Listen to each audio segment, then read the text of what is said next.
I'm going to show you how easy it is to clean this air filter in a Levoit air purifier. You can see that my clean filter light is on. This is really simple. First, I'm going to make sure it's off and then unplug it. On the bottom, you have this. You just twist it. Comes off. Now you can see the filter. The filter is very, very dusty and great. Means it's been doing its job. But to clean it, we can just vacuum it. This is according to Levoit's own website. So you can see that it is dirty as heck. So we're just going to take our Dyson right here. Headphone users beware.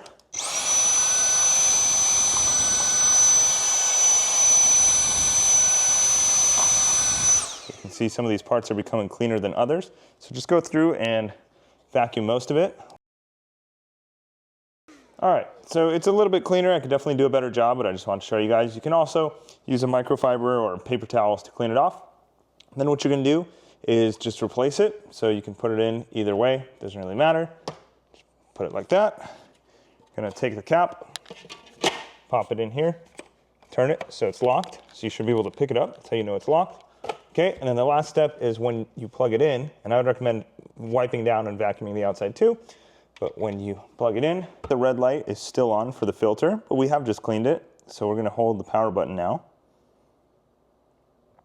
And you can see it's gonna start flashing. And there you go. Now when we turn it on, the filter light is off. Once the filter's dirty again, which will take some time, it will turn on the light again, do the same thing, open it, vacuum it, wipe it down, and then reset it using that method, and there you go. That's the whole process, super easy to do.